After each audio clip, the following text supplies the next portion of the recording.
Estudio de la carta a los Colosenses. Estudios bíblicos: el arte de servir. Compartamos la palabra de Dios al mundo. Introducción. Los eruditos conservadores creen que Pablo escribió esta carta durante su primer encarcelamiento en Roma, alrededor del año 61 después de Cristo. Tíquico llevó las epístolas a los Colosenses, a Filemón y a los Efesios, hasta sus respectivos destinos. En algún momento del encarcelamiento de Pablo, Epafras le solicitó ayuda para tratar con unas falsas doctrinas que amenazaban a la iglesia en Colosas, Colosenses 2, 8, 9. Estas herejías eran una mezcla de ocultismo pagano, legalismo judío y cristianismo. Sus errores recuerdan una antigua forma de gnosticismo, el cual enseñaba que Jesús no era plenamente Dios ni hombre, sino uno de los seres semidivinos que servían de puente para salvar el abismo existente entre Dios y el mundo. Por lo tanto, se decía que Cristo carecía de autoridad y capacidad para satisfacer las necesidades de los colosenses. Y su enseñanza filosófica era que creyentes iluminados, sin embargo, podían alcanzar la totalidad espiritual por medio de conocimientos especiales y una rigurosa autodisciplina. Ningún libro del Nuevo Testamento nos presenta más completo o defiende más a cabalidad del reinado universal de Cristo. Combativa en su tono, Colosenses se asemeja mucho a Efesios por su lenguaje y contenido. Esta es una época de pluralismo religioso y sincretismo, esto es, la disolución de la verdad en aras de mantener la unidad. Es decir, que debemos de conocer que sincretismo es un sistema filosófico que trata de conciliar doctrinas diferentes. La soberanía de Cristo se convierte en algo irrelevante, de poca importancia o significado, para varios grupos religiosos quienes creen que todas las religiones son buenas.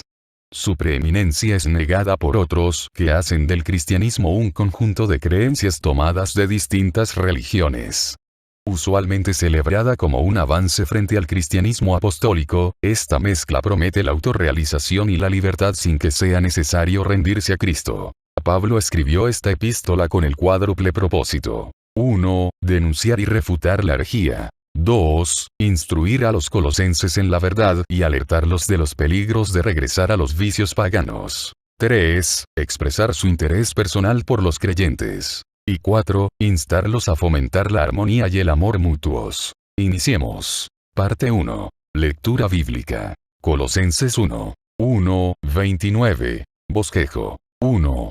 Saludo y alabanza por la fe de los colosenses. 2. Oración apostólica para su crecimiento en Cristo. 3. La divinidad de Jesucristo. 4. Supremacía de Cristo. 5. En la creación. 6. En la iglesia. 8. En la reconciliación. 9. Los sufrimientos del apóstol por la iglesia. 10. Cristo, en el creyente la esperanza de gloria. Iniciemos. La ciudad de Colosas, quedaba a unos 160 kilómetros al este de Éfeso, sobre el río Lico. No era tan popular como su vecina la Odisea, pero como centro comercial era una encrucijada para ideas y religiones. Colosas tenía una población judía populosa, muchos judíos huyeron allí cuando se vieron forzados a salir de Jerusalén bajo la persecución de Antíoco III Ibid, casi 200 años antes de Cristo. La iglesia en Colosas fue fundada por Epafras, 1:7, uno de los convertidos de Pablo. Este aún no había visitado esta iglesia. Su propósito al escribir fue refutar las enseñanzas heréticas acerca de Cristo, que estaba causando confusión entre los cristianos allí. Por lo tanto, el concepto central de este libro es que no se debe permitir que nada reemplace a Cristo. Colosenses, así como Filipenses, Efesios y Filemón, es llamada la epístola de las prisiones porque Pablo la escribió desde la cárcel en Roma.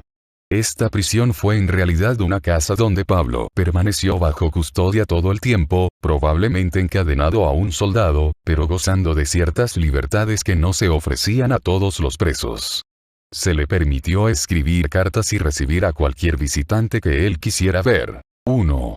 Saludo y alabanza por la fe de los colosenses. En los versículos del 1-6, leemos así. Pablo, apóstol de Jesucristo por la voluntad de Dios, y el hermano Timoteo, los santos y fieles hermanos en Cristo que están en Colosas. Gracia y paz sean a vosotros, de Dios nuestro Padre y del Señor Jesucristo. siempre orando por vosotros. Damos gracias a Dios, Padre de nuestro Señor Jesucristo, habiendo oído de vuestra fe en Cristo Jesús, y del amor que tenéis a todos los santos, a causa de la esperanza que os está guardada en los cielos, de la cual ya habéis oído por la palabra verdadera del Evangelio, que ha llegado hasta vosotros, así como a todo el mundo, y lleva fruto y crece también en vosotros, desde el día que oísteis y conocisteis la gracia de Dios en verdad. El apóstol empieza saludando a los hermanos en Colosas, y se refiere a ellos como santos y fieles. Es decir, aquellos que poseen santidad, los que han sido apartados y santificados para Dios. Los hermanos vivían en Colosas. Sin embargo, estaban separados del mundo, cosmos satánico, ordenamiento, sistema y costumbres vanas. Lo mismo pasa con nosotros los actuales cristianos, somos los santos del Señor, porque lo contenemos en nuestro espíritu, desde el día que lo recibimos como nuestro Salvador, Él nos aparta para su propósito, y aunque vivimos en diferentes localidades de esta tierra, somos separados del sistema mundano y las tradiciones religiosas. Por eso el Señor Jesús, oró de antemano por nosotros. En Juan 17, 11, 16, leemos. Y ya no estoy en el mundo, mas estos están en el mundo, y yo voy a ti. Padre Santo, a los que me has dado, guárdalos en tu nombre, para que sean uno, así como nosotros. Cuando estaba con ellos en el mundo, yo los guardaba en tu nombre. A los que me diste, yo los guardé, y ninguno de ellos se perdió, sino el hijo de perdición, para que la escritura se cumpliese. Pero ahora voy a ti. Y hablo esto en el mundo, para que tengan mi gozo cumplido en sí mismos. Yo les he dado tu palabra. Y el mundo los aborreció, porque no son del mundo, como tampoco yo soy del mundo. No ruego que los quites del mundo, sino que los guardes del mal. No son del mundo, como tampoco yo soy del mundo. Pablo estaba impresionado por la fe en Cristo y el amor que demostraban los colosenses, a los que eran de Cristo.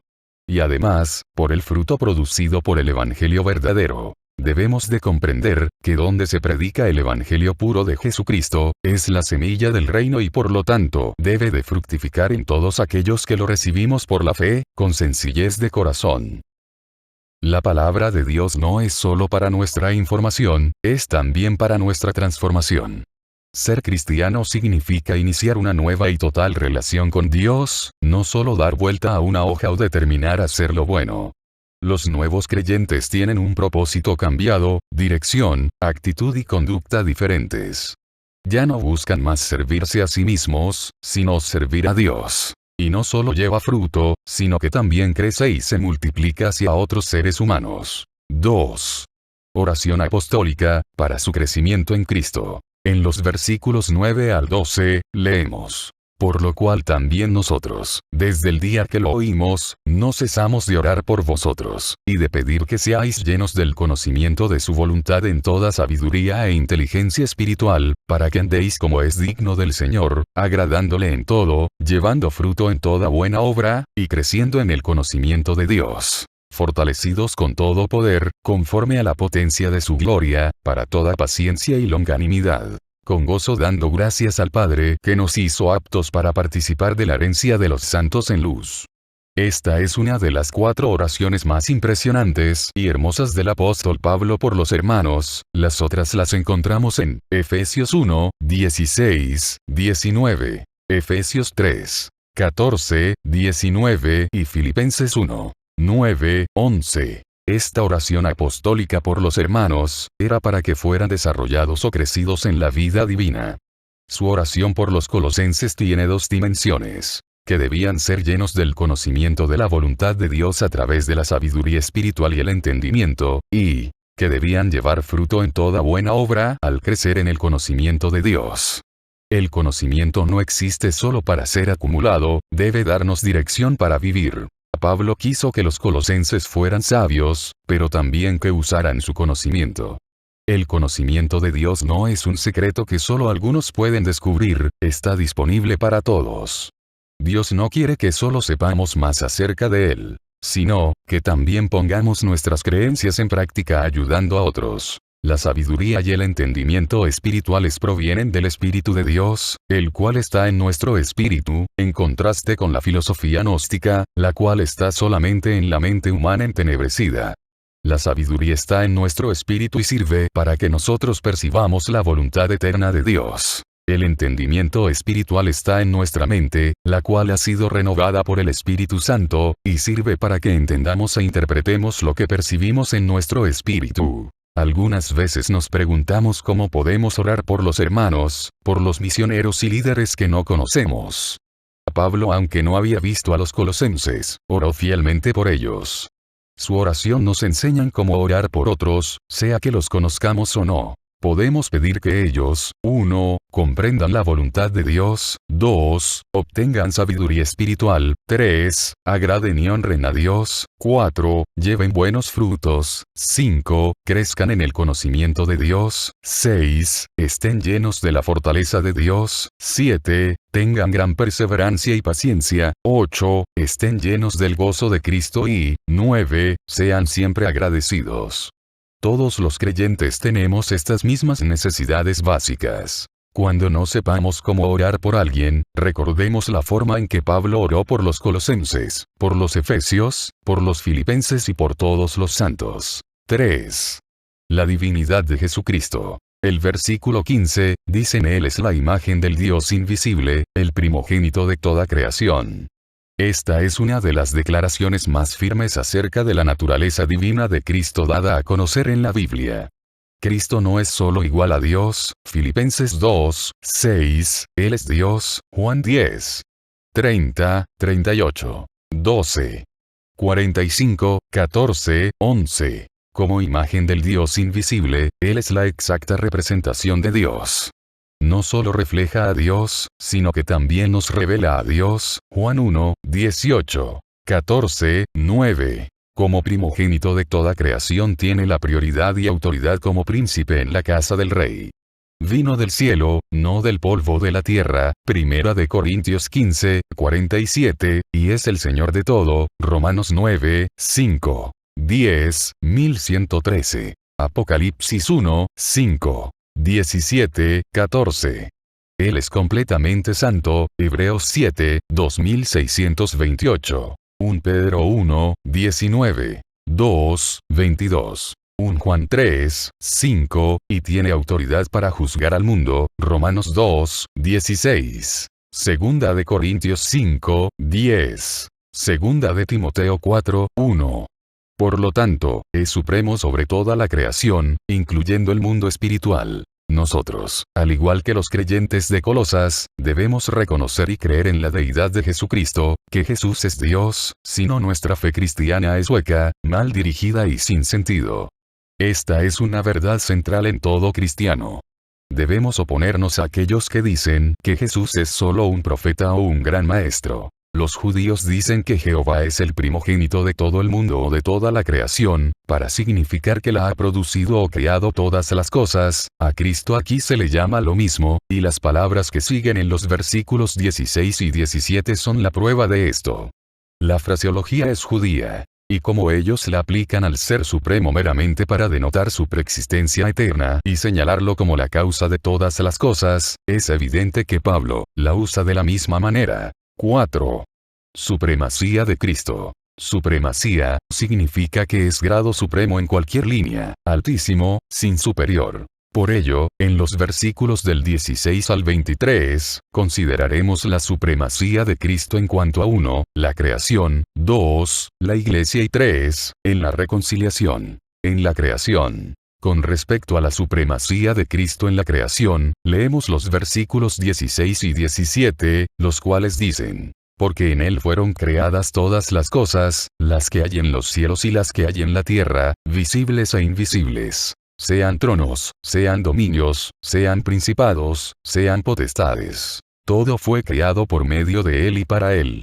Y Él es antes de todas las cosas, y todas las cosas en Él subsisten. Como los falsos maestros creían que el mundo físico era malo, deducían que Dios no pudo haberlo creado. Razonaban que si Cristo fuera Dios, entonces solo debería estar a cargo del mundo espiritual. Pero Pablo explica que tanto el mundo espiritual como el físico fueron creados por él y están bajo su autoridad. Esto incluye no solo los gobiernos, sino también el mundo espiritual en el cual estaban tan concentrados los herejes. No tiene a nadie como igual o rival. Él es Señor de todos. Dios no solo es el creador del mundo, sino su sustentador. Todas las cosas en él subsisten, son protegidas y prevenidas de la desintegración y el caos.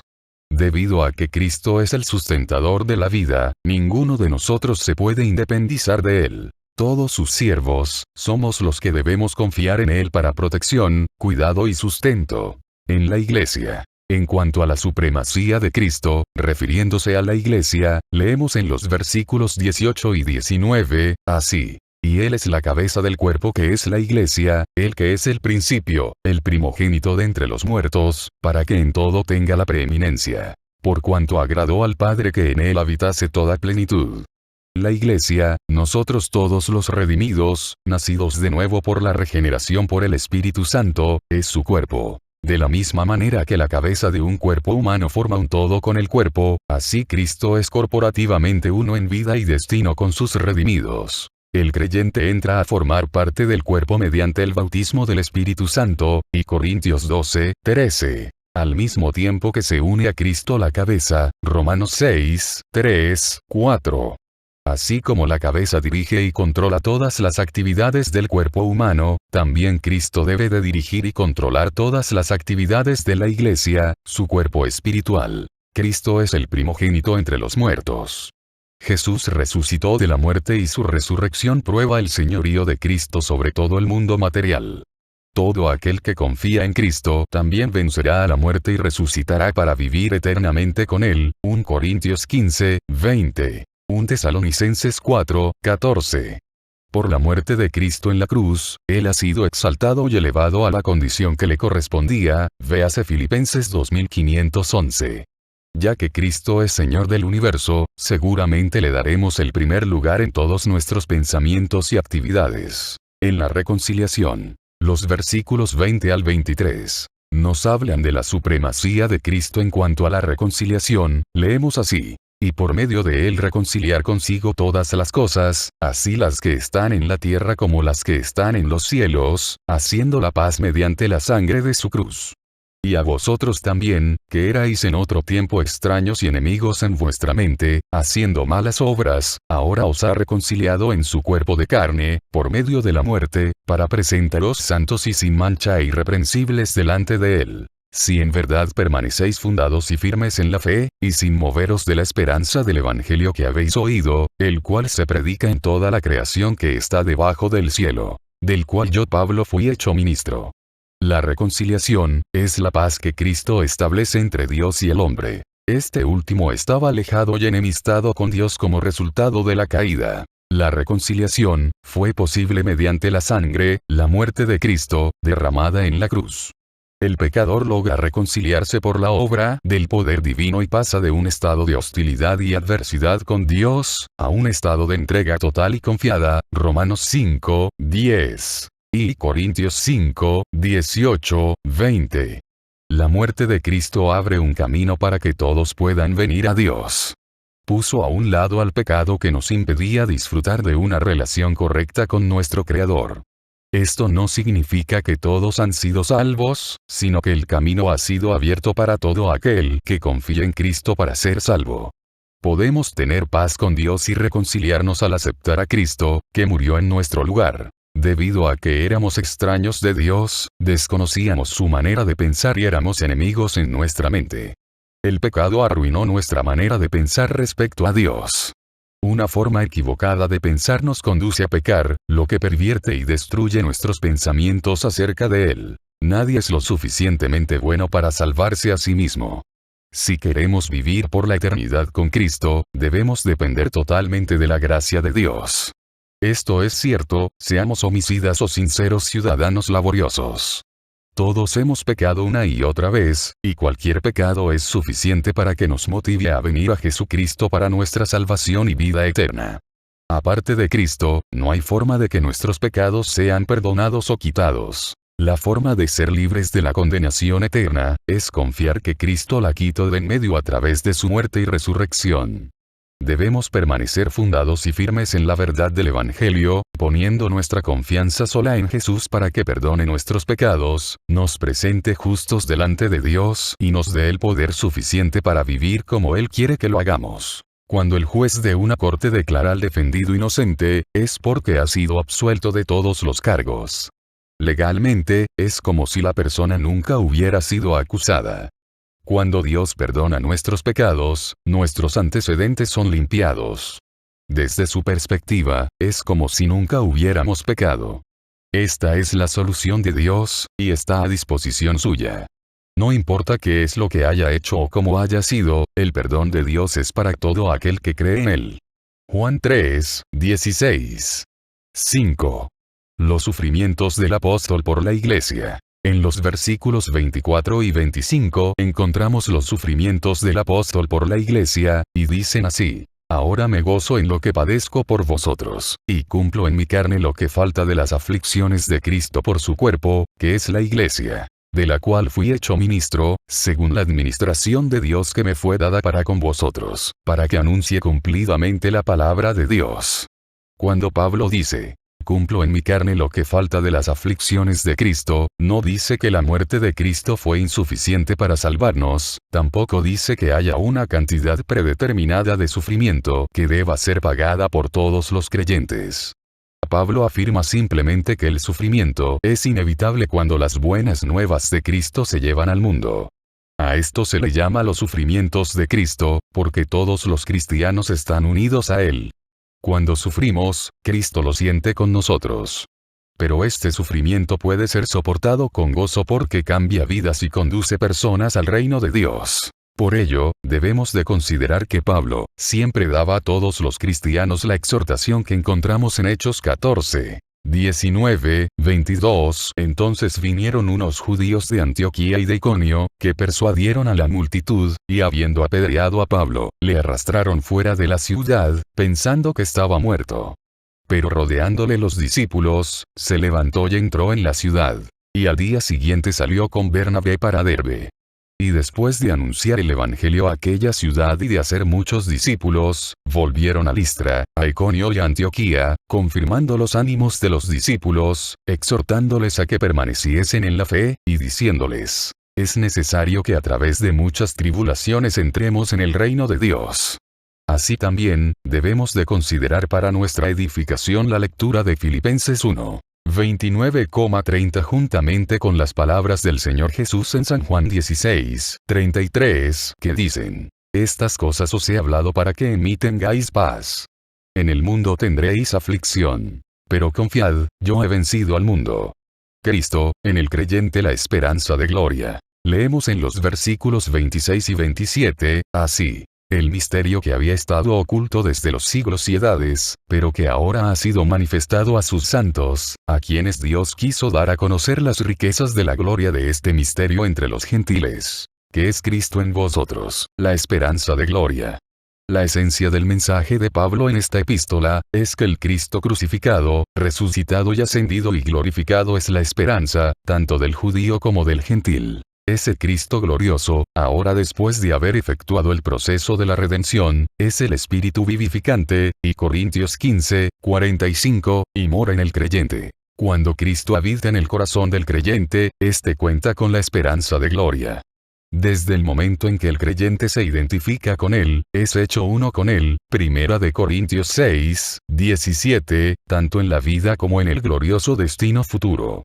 La humanidad glorificada de Cristo, es la garantía de que el creyente será glorificado por toda la eternidad, 1 de San Juan 3, 2. Por lo cual, la meta que se persigue al proclamar este misterio, es obtener la madurez en Cristo, lo cual requiere lucha y trabajo, pero se cuenta para ello con el poder de Dios. Parte 2 en el video siguiente. Suscríbete y comparte este material.